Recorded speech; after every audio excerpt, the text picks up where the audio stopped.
शीतला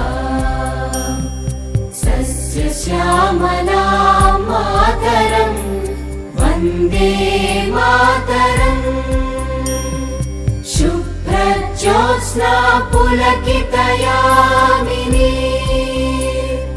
पुल्लकुसुमित द्रुमदलशोभिनी सुहासिनी सुमधुरभाषिणी सुखदां वरदां मातरं वन्दे मातरम् वन्दे मातरम्।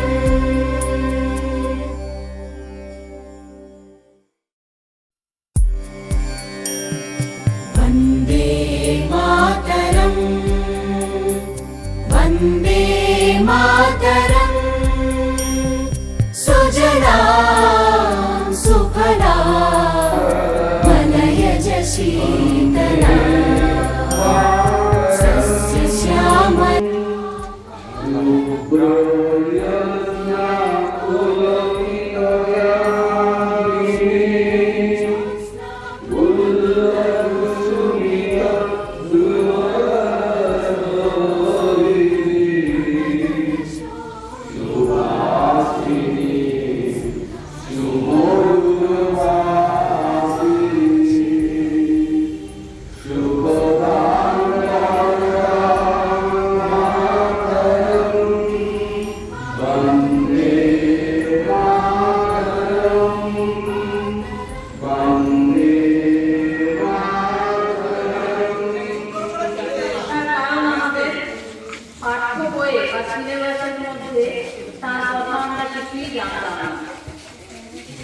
এখন সময় হয়েছে তার কথা জানা।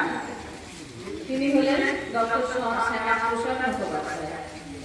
তিনি ছিলেন এর আগে ছিলেন আমাদের বাংলার আশুতোষ মুখোপাধ্যায় এবং তার স্ত্রী যোগমায়া দেবীর সুসন্তান। সুসন্তানের কারণে বলছি, তিনি হয়তো বন্দুক নিয়ে বোমা নিয়ে ইংরেজদের বিরুদ্ধে লড়াই করতে নামেননি। সেভাবে তাকে স্বাধীনতা আন্দোলনে বিপ্লবীরা যেভাবে আন্দোলন করেছিল সেভাবে তাকে দেখা যায় না ঠিকই, কিন্তু তিনি যেটা করেছিলেন তাতে আমাদের মানে আমরা বাঙালি যারা পশ্চিমবঙ্গের সব ধর্মের মানুষদের নিয়েই বাঙালি, তো সেই বাঙালিদের তিনি সুরক্ষিত করার মহৎ কাজটা করে দিয়েছিলেন। এই যে আজ আমরা পশ্চিমবঙ্গে এত নিশ্চিন্তে থাকি, এত শান্তিতে থাকি, ছোটখাটো আমরা লেগেই থাকে সেটা আলাদা, কিন্তু রাজনৈতিকভাবে আমরা যথেষ্ট শান্তিতে আছি। আমাদের দুই প্রতিবেশী দেশ পাকিস্তান বা বাংলাদেশের থেকে যে স্বস্তিতে এবং সুন্দরভাবে বসবাস করছি তার কৃতিত্ব একমাত্র না হলেও সবচেয়ে বেশি কৃতিত্ব যান তিনি আমাদের শ্যামাপ্রসাদ মুখোপাধ্যায়। তোমরা বড় হলে আরো তার সম্পর্কে অনেক বেশি জানবে, বেশি শুনবে, কিন্তু তার এই যে কর্মকাণ্ড, এই কর্মকাণ্ডের অনেক কর্মকাণ্ডই আছে, কিন্তু তার এই কর্মকাণ্ডের সবচেয়ে দুটো যে ভালো কাজ, সেটা এক নম্বর পশ্চিমবঙ্গকে সুরক্ষিত করা, আর দু নম্বর হচ্ছে কাশ্মীরকে তিনি কাশ্মীরকে ভারত থেকে ভারতের মানে অংশ থেকে এড়িয়ে যাওয়া থেকে তিনি রক্ষা করতে পেরেছিলেন। এই পশ্চিমবঙ্গে আমরা আগের দিন জেনেছি, যে শুনেছো তোমরা, যে তার মৃত্যুদিন যেদিন 23শে জুন ছিল, এই পশ্চিমবঙ্গকে তিনি কিভাবে কায়দা করে পাকিস্তানের হতে দেননি সেটা তোমরা আগে শুনেছ। তিনি প্রথম বলা তুলেছিলেন যে পশ্চিমবঙ্গ ভারতেরই অংশ থাকবে, না হলে অন্যান্য সাম্প্রদায়িক দল এবং তার সাথে আমাদেরও কিছু দল, যেমন বামপন্থীদের একাংশেরও মত ছিল, এছাড়া কংগ্রেসও চাইছিল যে যদি স্বাধীনতাটা আসে হয়তো অবিভক্ত ভারত আমরা পাবো না, তাই যা হচ্ছে হতে দাও, এরকম একটা গা ছাড়া উদাসীনতা তাদের মধ্যে ছিল। শ্যামাপ্রসাদ একমাত্র কণ্ঠ তুলেছিলেন, তিনি বলেছিলেন না, পশ্চিম হিন্দুরা, তাই পশ্চিমবঙ্গ ভারতের অংশ থাকবে। এবং পরবর্তীকালে বিধানসভায় সেই আইন পাস হয় এবং 20শে জুন যেটা পশ্চিমবঙ্গের পক্ষেই রায় আসে যে পশ্চিমবঙ্গ ভারতেই থাকবে। এরপরে তিনি ছিলেন খুবই দূরদর্শী। এরপরে তিনি বুঝতে পেরেছিলেন যে শুধুমাত্র পশ্চিমবঙ্গকে নিয়েই, মানে পশ্চিমবঙ্গ ভারতের অংশ হলেই ভারত যে পুরোপুরি সুরক্ষিত থাকবে তা না।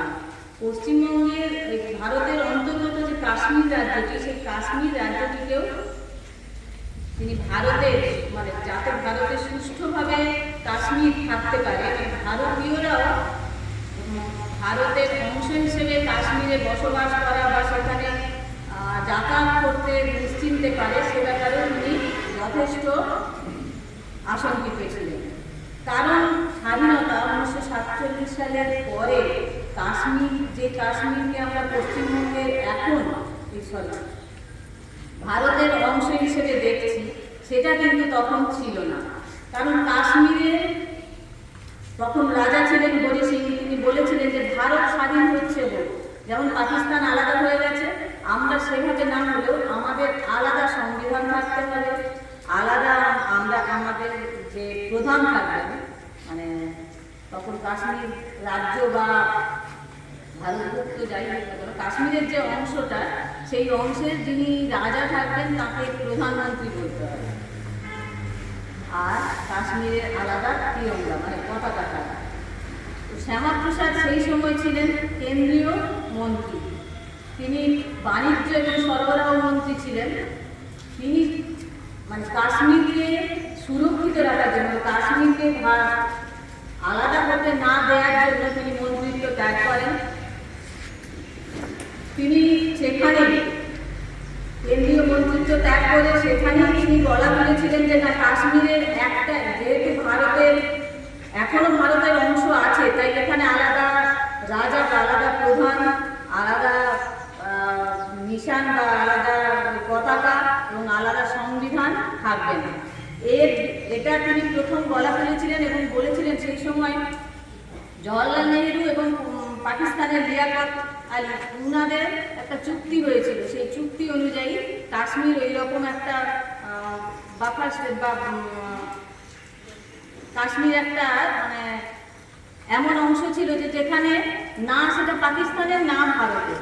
তো এই অবস্থায় শ্যামাপ্রসাদ বলেছিলেন না, কাশ্মীরকে ভারতের অন্তর্ভুক্তই করতে হয়, ভারতের অন্তর্ভুক্ত। কারণ ভারত কাশ্মীরের যে অংশটা, মানে যে অংশটা কাশ্মীরের ভারতের ছিল, সেটা ভারতেরই।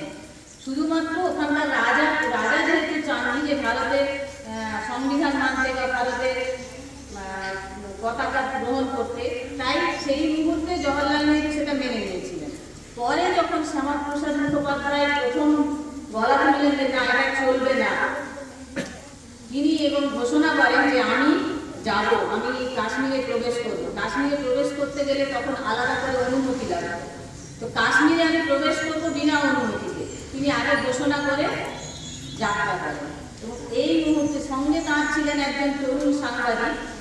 তিনি একজন তরুণ সাংবাদিককে নিয়ে কাশ্মীরের পথে পাড়ি দেন এবং কাশ্মীরে মানে স্বাভাবিকভাবে তিনি বুঝতে পারেন যে কাশ্মীরে ঢোকার সাথে সাথে আমাকে গ্রেফতার করা হবে। এটা জেনে তিনি জানতেন